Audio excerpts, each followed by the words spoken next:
자, 재건축 분담금이란 재건축 재개발에 들어가는 총 공사 비용에서 일반 분양 수익을 빼고 조합원들이 나누어 부담해야 하는 비용을 뜻하는데, 원래는 예전에는 일반 분양가 높게 받는 방식으로 조합원의 분담금을 줄여서 가구당 재건축 분담금은 많아도 3, 4억 수준이었다. 그러나 이거는요, 솔직히 재건축 전후로 182가구잖아요. 재건축 전후로 182가구니까 일반 분양 수익이 없죠. 그러니까 당연히 많아 보이는 겁니다. 12억 1800. 이거조차는 솔직히 말이 안 되는 거예요. 이게 정확한 거죠. 서울 강남구 압구정 3구역 3억 3천, 노원구 상계주공 5단지 5억, 네, 산호아파트 4억 8천, 삼익빛이 5억입니다. 네. 3, 4억 정도는 이제 부담을 해야 되는 돈이란 거예요. 제가 지난번에 계속 재건축 이야기를 할 때 뭐 매매가 플러스 3, 4억 해보자. 네. 매매가 5억인데 플러스 3, 4억을 하면은 8월 9억이잖아요. 근데 주변 아파트 시세가 주변 아파트 신축 시세가 7억이다. 그러면 재건축이 진행이 될 수 없어요. 안전이나 풀어주고 조합 설립 필요 없고 그냥 바로 국토부에서 밀어붙여가지고 니네 빨리 사업 진행해라, 시공사 선정 우리가 다 해줄게, 이렇게 해도 안 돼요. 재건축의 성패는 무조건적으로 뭡니까? 매매가 플러스 추가 분담금. 매매가 플러스 추가 분담금 했을 때 과연 최종 취득가가 얼마인지, 이게 중요한 겁니다. 수많은 분들이 재개발과 재건축에 대해서 이해를 하려고 합니다. 재개발, 재건축을 깊게 파고들고 여기에 뭐 아파트야 비대위가 뭐 나이가 어떻고 이 사람들 생각은 어떻고 현 조합장의 생각은 어떻고, 지난번에 뭐 1월달에 조합총회 했는데 무슨 안건이 통과돼요. 재개발 조합장 성과금을 얼마 가져간다더라.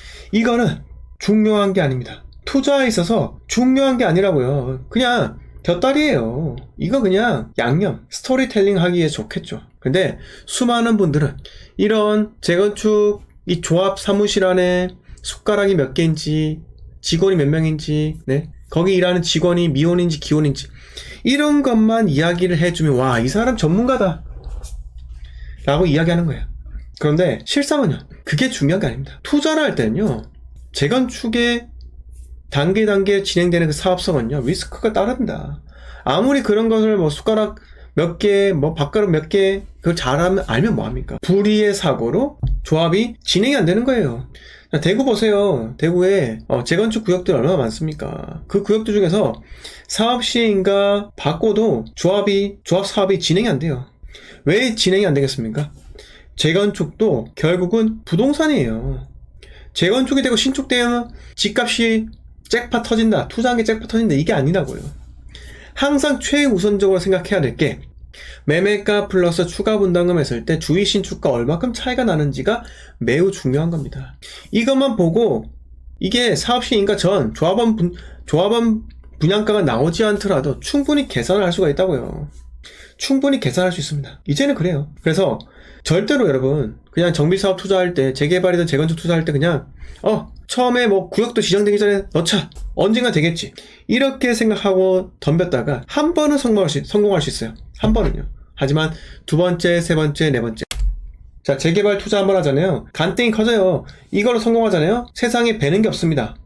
자, 재개발이 10년이에요. 그래서 내가 10년 걸려서 신축 아파트 받았다. 만약에 받아서 성공했다. 그 팔고 나왔다. 운 좋게. 그러면 다음에 더 큰 거. 왜? 지금은 10년 기다렸으니까, 원래 처음에 투자금이 없었으니까 간편가액이 작은 걸 투자를 했다고요. 가벼우니까. 투자금 얼마 안 들어가니까. 하지만 간편가액이 작다는 건요, 권리가액이 작아질 수 있다는 거죠. 똑같은 비례율 110%일 때 간편가 2억 하고 3억 하고 얼마 차이 나요? 네? 권리가액이 110%라면, 비례율이 110%라면 2억과 3억은요 각각 2억 2천과 3억 3천입니다. 3억에 대한 10% 3천만 원 올라가는 거고요. 2억에 대한 10%가 2천 올라가는 거예요. 그럼 1천만 원이 더 3억짜리가 이득이란 겁니다. 그러니까 추가 분담금이 1천만 원 더 줄어들겠죠. 그러면 이걸 알게 되면은 이 맛에 들여가지고 다음번에 살 때는 간편가 큰 걸 삽니다. 근데 간편가 큰 걸 샀다가 그 사업이 엎어지면요, 망하는 거예요. 네, 망하는 거라고요. 이걸 생각을 한번 해보셨나요? 그 누구도 정말 100명 중에 99명은요, 재개발이다, 되면 좋겠다 라고 생각하고 들어갑니다. 적어도 재개발의 사업성이 간단히 현재 이 구역 내에 토지 등 소유자가 몇 명이고 이 정도는 알고 이 면적이 예를 들어서 뭐 현재 뭐 10,000평인데 여기에 용적률 220%를 더했을 때 과연 추가적으로 세대수가 몇 명 나올지, 그러면 이 정도 10,000평을 연면 용적률 220%로 공사를 했을 때 시공비 평당 뭐 1,000만원 또는 800만원 이렇게 계산했을 때 조합원 1인당 발생하는 그 공사 비용은 얼마인지, 거기서 일반 분양 수익은 얼마인지, 단순한 사업 산수 문제예요. 산수 문제라고요.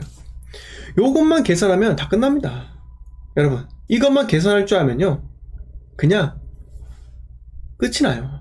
그래서 사업성이라는 문제가 풀린다고요. 근데 이거는 우아할 문제가 아닙니다. 사업성을 계산했다는 자체가 이 사람이 대단한 게 아니라요, 사업성은 그냥 기본적으로 하면 되는 거예요. 기본적으로 해야 돼요. 그런데 가장 중요한 게 뭐겠습니까?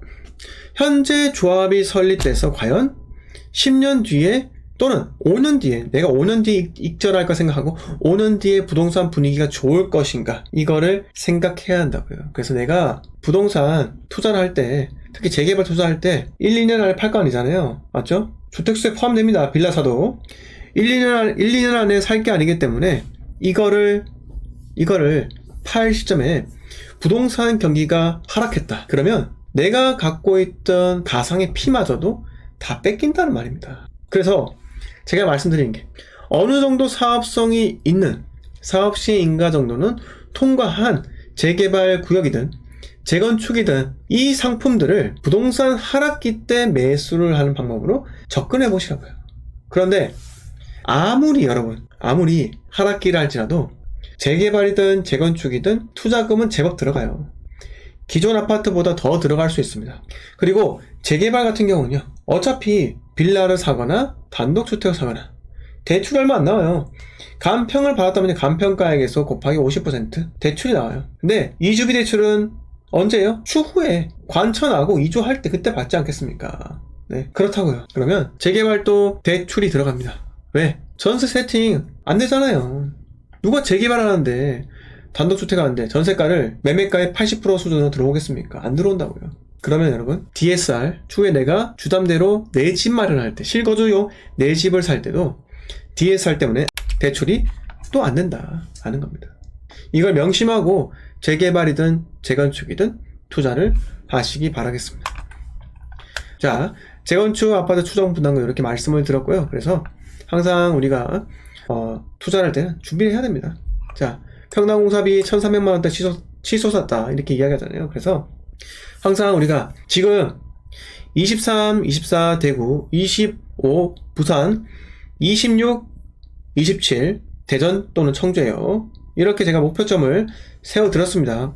그리고 이제 노후 도시 특별법이라는 게 입안이 되었잖아요. 네.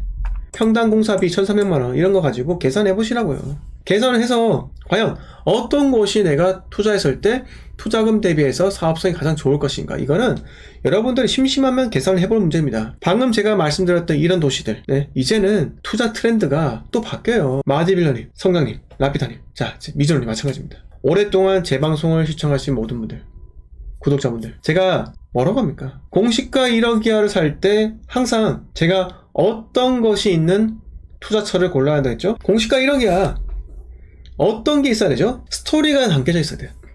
근데 공시가 1억 이하는 제가 매수를 쉽게 하기 위해 취득세 중과에 걸리지 않는 그런 상품을 이야기한 거고, 모든 아파트에는요 스토리라는 게 있어야 됩니다. 근데 그 스토리라는 게 그냥 교통호재, 학교 들어섭니다, 마트 들어섭니다, 이런 호재로는 부족하다라는 겁니다. 항상 투자할 때는 넓게 보셔야 되고요.